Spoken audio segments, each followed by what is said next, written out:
অমরপুর চন্দিবাড়ি মেলা থেকে চেলাগাং থানাধীন ভানুপাড়া নিজ বাড়ি যাওয়ার পথে ডিপাইছড়ির লেভাছড়ায় আসতে দ্রুত গতিতে থাকার কারণে নিয়ন্ত্রণ হারিয়ে খাদে পড়ে যায় TR03N6680 নম্বরের একটি স্কুটি।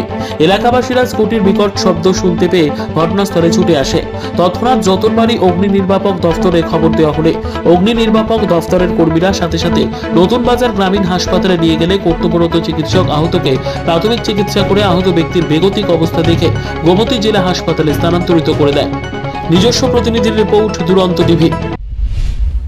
আমরা অফিসে যখন বাড়ি ফায়ার সার্ভিস ইমার্জেন্সি একটা কল আইছে যে কইছে দেপাইছে তুলা গাছের নিচে একটা অ্যাক্সিডেন্ট হয়েছে, একটা স্কুটি অ্যাক্সিডেন্ট হয়েছে। তখন আমরা সাথে সাথে স্পটে গেলাম, যে দেখছি একটা লোক খুব সিরিয়াস কন্ডিশন অবস্থায় ওখানে পড়ে রয়েছে। ওর বাড়ি আমরা ওই পরবর্তী সময় জানতে পারলাম যে ওর বাড়ি হচ্ছে ভানুপাড়া বাড়ি। ওর নাম তারণ চাকমা, বয়স 20 থেকে 22 বছর এর মধ্যে। ওকে খুব খারাপ কন্ডিশন, সিরিয়াস কন্ডিশন অবস্থায় পাইছি। তারপর আমরা নতুন বাজার সাথে সাথে নতুন বাজার হসপিটালে নিয়ে এসেছি। নতুন বাজার আনার পর হসপিটালে আমরা দিচ্ছি, হসপিটালে এখন ডাক্তারের তো এটা ট্রিটমেন্ট করবো। খুব সিরিয়াস কন্ডিশন। ও একটা স্কুটিতে আসছিল, মানে সেলফ অ্যাক্সিডেন্ট হয়েছে মনে হয়, আই থিঙ্ক পড়ে গেছে। পড়ছে তারপর মুখের মধ্যে প্রচুর ব্যথা পাইছে, মুখ পুরো শরীরের মধ্যে প্রচুর ব্যথা পাইছে। Thank you.